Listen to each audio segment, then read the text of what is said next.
नमस्कार। आज हम बात करने वाले हैं स्टॉक ट्रेडिंग की दुनिया के बारे में। ये शेयर बाजार के चार्ट्स अक्सर बहुत उलझे हुए लगते हैं, है ना? पर आज हम इसी उलझन को सुलझाएंगे और समझेंगे कि ये चार्ट्स हमें कौन सी कहानी बता रहे हैं। जब कोई पहली बार स्टॉक चार्ट देखता है तो वो ऊपर नीचे जाती लाइनें, वो हरी और लाल मोमबत्तियां, ऐसा लगता है जैसे कोई सीक्रेट कोड हो जिसे समझना मुश्किल है। लेकिन असल में ये कोई कोड नहीं है। ये एक कहानी है, खरीदारों और बेचने वालों के बीच की एक जंग की कहानी। तो चलिए आज इस कहानी को पढ़ना सीखते हैं। ठीक है, तो सबसे पहले एकदम बेसिक से शुरू करते हैं। ये स्टॉक मार्केट आखिर है क्या? सोचिए, ये एक बहुत बड़ा बाजार है। बस यहाँ सब्जियां या कपड़े नहीं, बल्कि बड़ी बड़ी कंपनियों के छोटे छोटे हिस्से यानी ओनरशिप बिकती है, और इन्हीं हिस्सों को हम शेयर्स कहते हैं। तो अब सवाल ये उठता है कि इन शेयर्स की कीमत ऊपर नीचे क्यों होती रहती है? देखिए, ये सब डिमांड और सप्लाई का खेल है। जब खरीदने वाले ज्यादा हों तो कीमत ऊपर चली जाती है, और जब बेचने वाले हावी हो जाएं तो कीमत नीचे आ जाती है, बिल्कुल एक सीसॉ की तरह। अब इस बाजार में ना दो तरह के खिलाड़ी होते हैं, और दोनों के खेलने का तरीका बिल्कुल अलग है। एक तरफ है निवेशक यानी इन्वेस्टर्स। ये लंबी रेस के घोड़े हैं। ये सालों तक किसी कंपनी के शेयर अपने पास रखते हैं, कंपनी के साथ साथ खुद भी ग्रो करते हैं। दूसरी तरफ है ट्रेडर्स। ये स्प्रिंटर्स की तरह हैं। इनका फोकस होता है शॉर्ट टर्म पर। मिनटों, दिनों या हफ्तों में ही खरीद बिक्री करके छोटा मोटा मुनाफा कमाना इनका मकसद होता है। तो ट्रेडर्स जो ये छोटे छोटे मूवमेंट्स पकड़ते हैं, वो आखिर इन्हें समझते कैसे हैं? इसके लिए वो एक खास विजुअल भाषा का इस्तेमाल करते हैं, जिसे कहते हैं कैंडलस्टिक चार्ट्स। देखिए, हर एक मोमबत्ती यानी कैंडल एक खास टाइम पीरियड की कहानी सुनाती है। इसका जो मोटा हिस्सा है, जिसे बॉडी कहते हैं, वो बताता है कि कीमत कहाँ खुली और कहाँ बंद हुई।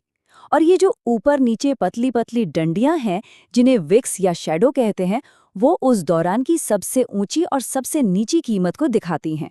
एक छोटी सी कैंडल में कितनी सारी जानकारी है। अब कैंडल का रंग देखते ही पता चल जाता है कि उस सेशन में बाजी किसके हाथ में थी। अगर कैंडल हरी है तो इसका मतलब है खरीदारों यानी बुल्स का दबदबा था, और उन्होंने कीमत को ऊपर धकेल दिया। और अगर कैंडल लाल है तो समझ जाइए कि बेचने वालों यानी बेयर्स ने बाजी मार ली और कीमत को नीचे खींच लाया। चलिए अब इस भाषा के कुछ शब्द सीखते हैं। ये है हैमर यानी हथौड़ा। इसकी लंबी निचली बत्ती ये दिखाती है कि बेचने वालों ने कीमत को नीचे गिराने की पूरी कोशिश की, लेकिन फिर खरीदार जोरदार तरीके से वापस आए और कीमत को ऊपर ले गए। ये अक्सर एक अच्छा पॉजिटिव संकेत माना जाता है। और ये देखिए, ये है डोजी। यहाँ कीमत जहाँ खुली लगभग वहीं बंद हो गई। मतलब कंफ्यूजन ही कंफ्यूजन है। बुल्स और बेयर्स के बीच की लड़ाई समझो ड्रॉ हो गई। किसी को नहीं पता कि मार्केट अब किधर जाएगा। और ये वाला पैटर्न बहुत मजबूत माना जाता है। इसे कहते हैं एनगल्फिंग पैटर्न। यहाँ एक बड़ी कैंडल अपनी पिछली छोटी कैंडल को पूरी तरह से निगल लेती है। ये अक्सर इस बात का संकेत होता है कि ट्रेंड अब पलटने वाला है। तो ये तो हुई एक एक कैंडल की बात। अब देखते हैं कि जब ये सारी कैंडल्स एक साथ आती हैं तो वो बाजार के रास्ते का नक्शा कैसे बनाती है। सबसे पहले समझते हैं सपोर्ट को। इसे एक मजबूत फर्श की तरह सोचिए। एक ऐसा प्राइस लेवल जहां आकर कीमत अक्सर गिरना बंद कर देती है और वापस ऊपर की तरफ उछल जाती है। यहाँ पर खरीदार बहुत एक्टिव हो जाते हैं। और सपोर्ट का ठीक उल्टा होता है रेजिस्टेंस। ये एक छत की तरह काम करता है।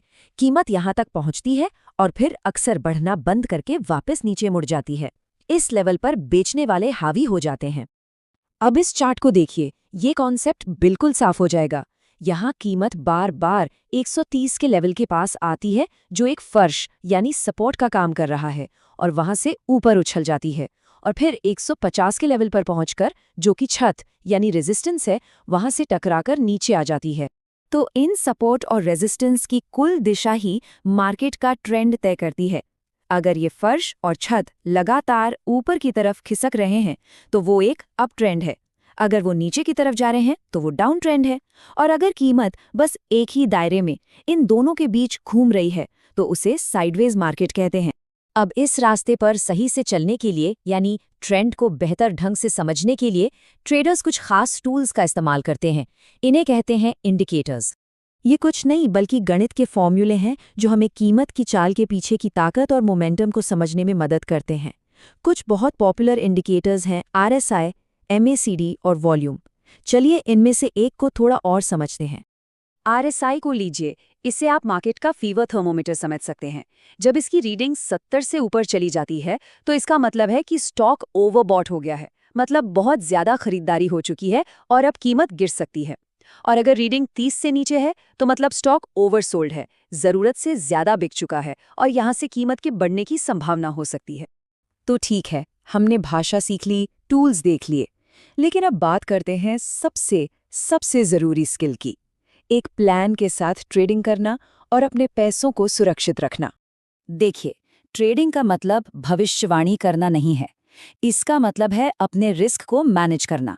इसके लिए 3 सुनहरे नियम हैं। पहला, हमेशा एक स्टॉप लॉस तय करें। मतलब वो कीमत जहां अगर ट्रेड गलत गया तो आप नुकसान बुक करके बाहर निकल जाएंगे। दूसरा, कभी भी अपनी पूरी पूंजी एक ही ट्रेड में ना लगाएं, सिर्फ एक छोटा हिस्सा, मान लीजिए 1 या 2% ही रिस्क पर डालें। और तीसरा, आपको पता होना चाहिए कि आपको निकलना कहाँ है, मतलब मुनाफा कहाँ लेना है। एक टारगेट पहले से सोचकर चलें। तो हमने आज एक पूरा सफर तय किया, स्टॉक मार्केट के बाजार से लेकर कैंडलस्टिक्स की कहानी तक, और फिर जरूरी टूल्स को भी समझा।